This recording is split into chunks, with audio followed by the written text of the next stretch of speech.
Why am I not a commission painter? Let's dive into that.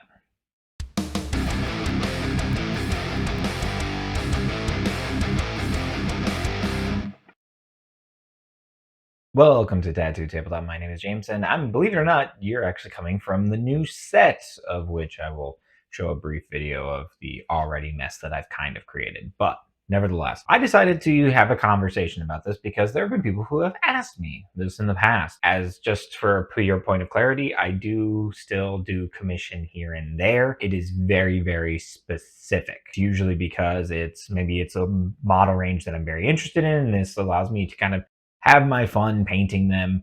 And other times, in this case, there's another commission that I do regularly because he was one of my first clients, and it was, he kind of removed the time barrier. I told him, as I was developing this and I eventually began to start this channel, he just removed that barrier. And so that's kind of a nice little bit, but it's very touch and go. So why don't I do commissions? Well, I had learned from some of my earliest commissions, so I had appreciated it. At one point, commissions were really helping me out. I actually had quit my job, and at the point where I was at, I didn't really have much to fall on. And my first client, the first one that I actually started painting for, I actually was doing his Star Wars Legion miniatures, and I, was painting through those. I was enjoying that, and he was so kind, so sweet. I have nothing but nice things to say about him because, he had informed his wife that, I quit my job or whatever. And she's like, well, does he have a job? And apparently he said, he said no. And apparently she said, well, let's keep him taken care of. So that was very, very kind of them.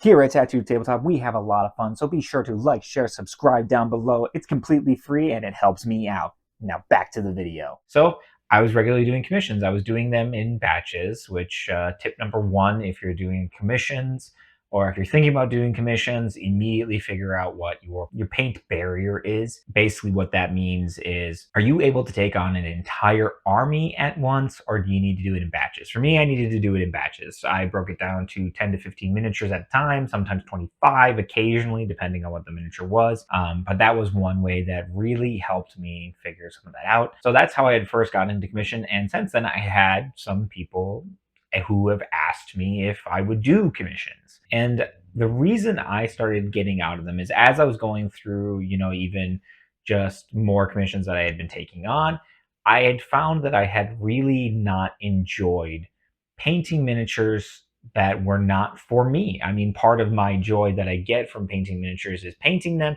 and having them, displayed accordingly, or playing with them myself or something along those lines. And that wasn't happening with commissions. I got a moment to take it in, and I still have pictures of some of my old commissions that I've done in the past, and I've thoroughly enjoyed them. That was one aspect that really kind of helped get me out of it personally, was just it wasn't giving me the feeling that I was actually looking for. The thing that I enjoyed most about, painting miniatures, the reason why I am currently affectionately James Workshop, is because of these reasons alone. But that's one thing that that immediately kind of turned me off. When you're taking a break from your latest quest, the Bellows Bistro has exactly what you need. Located next to the Forge in Chaska with a fantastic fantasy setting, a wide selection of unique food items that will be sure to satisfy the adventurer in you. While you open up that new pack of Magic the Gathering cards, maybe play some board games or just take in the aesthetic, this will for sure become a staple for you in the future. Thank you to the Bellows Bistro for sponsoring this video. Number two, I had found that when I was working on commissions, it was taking away time from the projects I had wanted to work on. Because again, obviously, I am James Workshop. I've had many projects, and for me, there were times where I really, really wanted to work on a project of mine, but I just felt pressured to work on the commission. Now, obviously, if you have a prearranged agreement on a timeline for a commission that you're doing, that's easier. You can just set up a time. You're like, hey, when due date 2 months, give yourself some wiggle room to paint some other stuff. Because what ends up happening is sometimes people are just like, oh, hey, could you paint this for me? I need it in a week, 2 weeks or something, or, sometimes it will be a month, but it's a bigger project. And then every time you're sitting down at the painting desk, your commission project is looking at you just dead in the face. And it's really hard to switch up your mental gears when you're doing that. So sometimes too, you'll start the commission, and even though you want to paint a fresh, a refresher miniature, which is essentially just a miniature to paint something else to kind of, revitalize you and kind of refresh you, sometimes it's detrimental because you lose that momentum that you had before, and maybe you didn't record your ingredients, which, pro tip number one, if not, even if you're just commission painting, just in general, write down your recipe for everything. It'll save you so much more time. And especially if you ever decide to get into commission, you're going to need to replicate that over and over and over and over again. Even if it's all in one big batch, well, guess what? That army at some point is going to get new miniatures, and you're going to need to figure it out. So, little side note for you. But yeah, for me, it didn't suit the needs that I was looking for. And, there were times where I wanted to work on my own projects and I couldn't. So for me, commission painting just didn't really work. I had given it a shot. I had enjoyed what I had done, and I will probably still do a commission or two here and there. I mean, obviously the extra finances is nice, but if you're debating being a commission painter, there's quite a few things you need to consider. So number one, like I had already mentioned earlier, your paint style. Are you able to take in an entire army and deliver on that, or do you need to do it in batches? Sometimes that's just going to be a bit more better. It's going to be a bit more manageable. Number two, obviously, this one is probably one of the hardest parts of commission painting, finding your value. So I've seen a lot of commission projects, a lot of commission painters out there, and this part is always tricky. Because when I had first started, I probably underbid myself. But I also, at the same time, I'm not a magnificent painter, or at least at the time I wasn't. I still don't think I'm that great now, but that's beside the point. I had set my price, and I had realized the extra effort that I'd gone into it. So eventually I started moving my price up, also because I had started getting better and I started incorporating more things. So one of the things that also came into, figuring out the pricing was things like, well, now I'm varnishing models because I'm painting resin models, and I really want to make sure that they don't get damaged or anything like that. So I'm doing all of that. If curing and cleaning resin, that was another kind of thing for me. That's a lot of extra work, a lot of extra steps for me. So factoring in parts like that. But you'll also see you'll see some commission painters who value themselves probably too low. And then you see the opposite. We've all seen the phrase pro painted.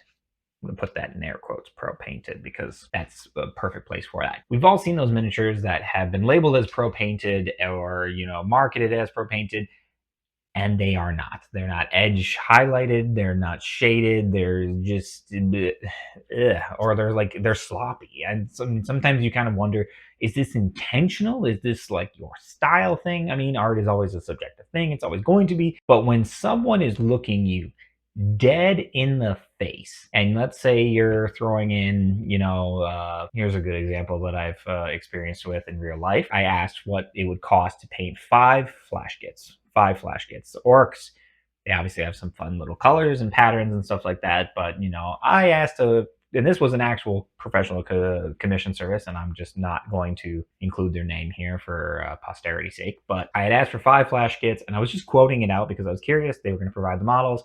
They were going to have to build them, and, whatever, because they were overseas. But I asked for a quote, just out of curiosity, and they came back with something like $600 to $700. Yep. The moment I saw that number come back, I just immediately shut down, and I was like, I'll paint it myself. This is fine. I can build it. It's easy peasy lemon squeezy. So that was extremely expensive, and that was for their lowest tier. Now, if that was for like a much higher tier, I'd understand, but this was like the bottom barrel, lowest tier possible, no rush or anything like that, and it came out to something obscene like that, and that was really rough. So admittedly, I completely disregarded that, but you'll see people who are on eBay and stuff like that who are saying they're selling, their commission services for $225 for this or this. And the idea being that you kind of have to figure that out. So if you're going into commission painting, the biggest thing is you're going to have to figure out your price. You're going to have to figure out your worth. If you're just starting with commission painting, might I recommend starting lower? Starting lower purely on the basis of if you're newer into it, depending on your painting skill and everything else, you're going to be wanting to figure out if you want to do commission. And, not that money's not going to help you make that decision, because obviously if you make good money and you enjoy doing it, then big thumbs up. You probably enjoy being a commission painter. But there's also going to be the flip side of that, where if you don't like the workflow, even if you increase the amount of money, it's not going to make you feel better about it. It's not. That's just point of fact. Yes, you will get compensated more if you decide to go that route, but it's still not going to make you feel better. You're going to be stuck in an endless mental cycle that's going to be draining you mentally, and you're probably not going to enjoy it personally. And number 3, I would say figure out what you want to be a commission painter for. I mean, I know that there are some commission painters that'll paint everything, but there is an aggressive difference between models. And what I mean by that is you have Warhammer plastic kits, they're assembled, yada, yada, yada. I mean, painting Warhammer to me is easy. That's the sweet spot. That's the bread and butter right here, because it's easy to assemble, it's easy to prime, it's easy to paint. Like for me, that is the sweet spot of commission painting. Warhammer, thumbs up. Now, there are other, obviously, miniature manufacturers out there. There's things that are 3D printed.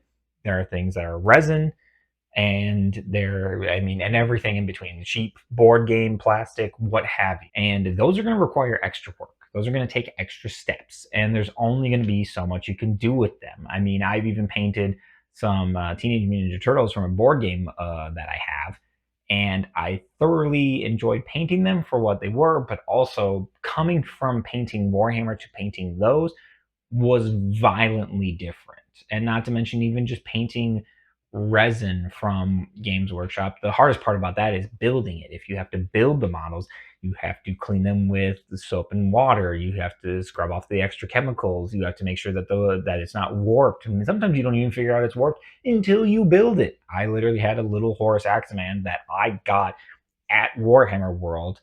Didn't realize, because I didn't build it right away, like 2 months, 3 months or something like that the cape was warped and it didn't line up with the shoulder pad like it was supposed to. So I sent the pictures off. Fortunately, Games Workshop took care of me. They sent me another one, and so it worked really well. But that was a big portion of that. If you're in the middle of a commission and you find that out, it's gonna be harder to explain to your client, to your customer, that there was a deformity in the printing. You could do the best you can. You can do whatever. You can try green stuffing it, whatever, and they might be cool with it. They might not.